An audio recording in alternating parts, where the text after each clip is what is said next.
patient with all of this. And how are you? Good morning. Hey, good morning. So, Julio, tell us a little bit about your company and what you do and your background in general. Sure, we're the largest specialty tax firm in real estate in the country. We work with CPA firms and the real estate clients to make sure they maximize and optimize all the tax incentives from the federal, state, and local perspective to, basically generate higher return on investments and generate better capital structures. Got it. So you've been doing what you do for a very long time, and lots of trends come in and go. 2008 had its own dimension. The collapse of the financial industries versus the collapse of the total market as we see right now. So your thoughts on how different the market opportunities would be resulting from the market fall at this time?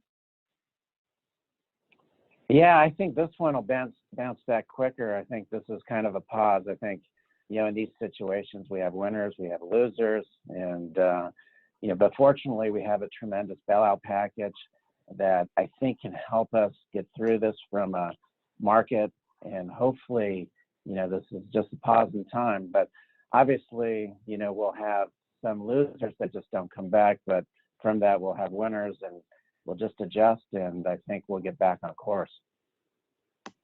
Cool.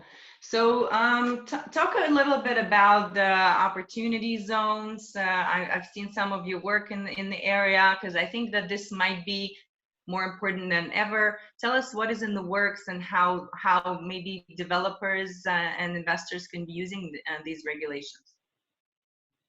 Yeah, I mean, the opportunity zones is such a tremendous once-in-a-generation tax opportunity to invest in communities that desperately need capital to bring back the revenues, the building, the infrastructures, and obviously the opportunity zones were having tremendous success, prior to this virus.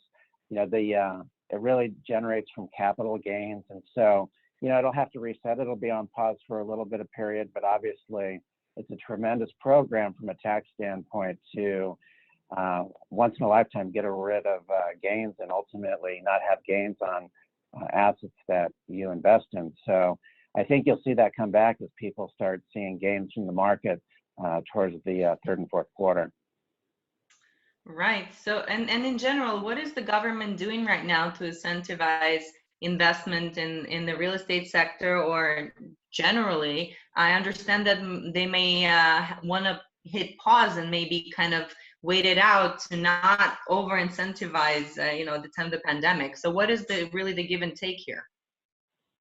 Yeah, I mean, the give and take is we just passed the phase 3 bill from the virus on last Friday. So dramatic opportunities here. So everyone that's in real estate should go online to the SBA.gov/disaster and go ahead and apply for this $2 million SBA 7A loan. So they say that $2 million loan will take about 2 to 3 weeks. They will advance $10,000 immediately. That's forgiven. And by the end of the week, the second program, which is the paycheck protection program, which can be a loan up to $10 million.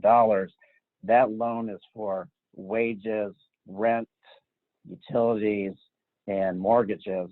And to the extent that the money used is for that, and you're able to keep some of the employees, those loans are forgiven. So right now we have those two programs in place, which are tremendous. Now, what we also did with the tax changes is we basically created the opportunity for real estate investors to immediately expense a lot of the assets called qualified improvement properties. So now they can restate those, go back and immediately expense them, which is a different change, which we had typically expensed those over 39 years.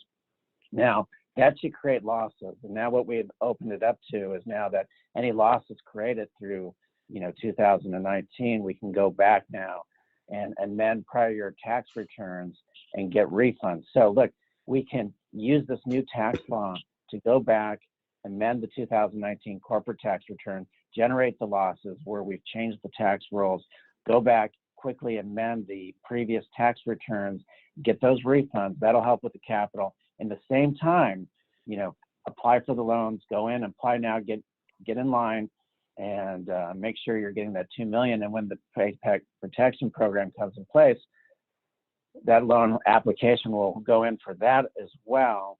And again, if you follow those rules there, a lot of that loan is forgiven. So on the 7A loan, it's 30 years, 3% interest. So there's tremendous opportunities for everyone right now. And I would also say for you real estate investors, help your tenants out with this too. I mean, they probably aren't aware of all these tax changes, but helping them get these loans right away can help them start getting back on their feet again. And, you know, so we're a community and we got to help each other out. Absolutely. Also, you know, you have to help out your customers, in the long term. That's going to help you out. Those are really useful tips, Julio. I have a question here from Isaac Corin, which I think is very interesting. You know, we saw a government bailout in 2008. I'm not sure who we can bail out today, you know, what kind of entities or companies. Do you think the government may do that with some maybe vital industries that are contributing most to the recession? Is that a possibility? Well, in the loan package and the tax package that we just passed, obviously it's heavily geared toward retail, restaurants, hotels, and then beyond real estate, the airlines and some of the other biggest industries, right? So as we get back to traveling again, we'll start seeing the economy pick up and retail pick up and the hotels pick up as well. So those bailout monies are specifically for those industries. And so knowing these tax benefits for the bigger industries in the hotel, retail, and getting with your CPA and getting, and again, urgency, getting into this program right away and getting those monies within the next 2 to 3 weeks are so vital. I think this is a different bailout program really than we've had in the past, because a lot of these programs are forgiveness if you apply these to the right expenses and get back on your feet and get your employees back in and working. I understand. Okay, so what about things that are in motion right now? So I have a question here from Frank Pilla about, you know, he's been negotiating buying an apartment or an asset for the last few months, you know, since before the pandemic, and got approved for a loan, you know, a 65% loan. Should people that are in the middle, what do you think they should do? Should they buy, or should they stop everything and wait to see what happens? Yeah, what a great question. Well, that's a tough question. I think you have to take a pause and see how long this thing is going to extend to. I would hope that, you know, the banks and the institutions will allow us all to take a pause and see where this thing ultimately ends up. And if we're able to cure this quickly, then obviously rebound quickly as well. But I think I would ultimately take a pause right now to see where this all ends up. Got it.